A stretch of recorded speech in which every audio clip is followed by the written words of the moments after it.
coming back to school with me. We could have done it all so easily. Hi, my name is Craig Thompson Wood. I'm the board game teacher. Thanks for coming to the classroom. Today I'm going to be taking a look at part 2 of the 9-part series on the Engage Math as put up by the Peel District School Board. This one is entitled Approaches to Instruction and Assessment. So the Engage Math document under Approaches to Instruction and Assessment reads as follows. A comprehensive mathematics program includes a variety of instructional assessment approaches in rich learning contexts and focuses on the development of conceptual and procedural understanding, skill development, and problem solving. A balanced program begins with a learner profile and includes guided, direct instruction, as well as opportunities for student inquiry in which students generate their own solutions. A variety of groupings for collaborative learning with peers, as well as time for independent learning, are essential. So this just sort of goes to support what I've been saying all along with board games in the classroom. Not all things are going to work in all cases. Different students will have different needs, and different tools can be used for different situations. You know, when you look at a toolbox, I mean, the screwdriver isn't used in all situations.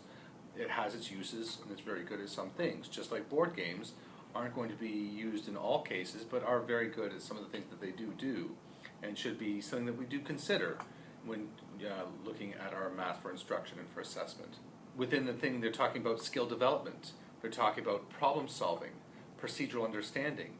I mean, all these things are very much developed through the play of board games. The approaches to instruction and assessment also says that the 3-part lesson plan is something which is very important. Now, this isn't only useful in a classroom setting. This can also be done in a home setting as well, where you're starting off the program when using a board game. You would be, of course, teaching how to play the board game, but you may also be guiding the students or your children to be looking at what kinds of skills are you looking to develop here, and what might you be looking to help them with. What kinds of skills do you want to see them using through the play of this board game and thinking about, sort of activate their minds about those particular skills. And then playing the game, and as they're playing the game, watch how they're learning, what they're learning about, and ask them to explain their thinking as they're making particular moves and doing certain things. That's going to help you to understand where they're at. And then in the end, after the game is over, talk to them about how they felt about it. What did they feel they learned, and what did they understand, and what were some of the moves they made, and why did they make them, and how any strategies they may have had while playing the game. So through all these things, the students, you're going to get a clearer picture of the student and be doing all this learning and assessment in a very fun way. So the document also says like a variety of groupings and sometimes independent learning are essential. Well, again, this is where, you know, playing board games with different people is a good idea. You know, playing to, you know, see the way different people are going about it, different strategies that they may have. Sometimes the people can help them to learn that they're coming up with, you know, trying to make a move and trying to think, you know, a particular addition problem for, say, going back to Formula D. So if they're at, you know, 19 and they roll a 21, so 19 plus 21 equals what? And maybe they're taking a while to think about it. Another player may help them with that, but then it's also good to remember to ask them sometimes to let that student figure it out on their own. Sometimes, you know, just giving the students want a bit more time to figure it out on their own without somebody supplying them with the answers.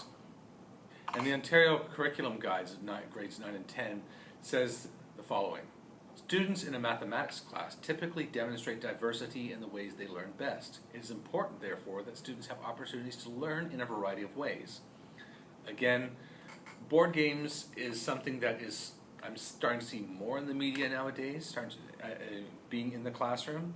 There's certainly a growth in board games, a huge growth, as board games are becoming more and more popular again, which I think, of course, is fantastic. But as we see more and more of these in the classrooms, I think we're going to see more students being more successful because, as I've been saying, and will continue to say, the board games are really a great way for people to learn. I know that myself personally learned a lot through the play of board games, and I think that we as teachers should really be looking at this as a way to help students to learn. Students have a diversity in the ways that they learn best. Well, this can be a great way for many students, and one that I think we need to consider more often.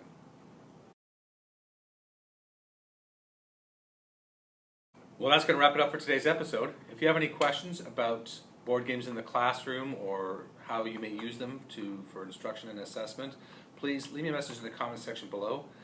Be sure to tune in for the next 7 parts of the Engage Math series that I'm doing.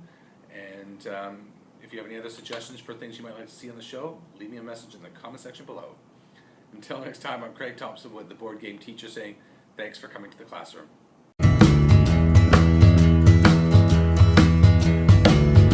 Are you coming back to school with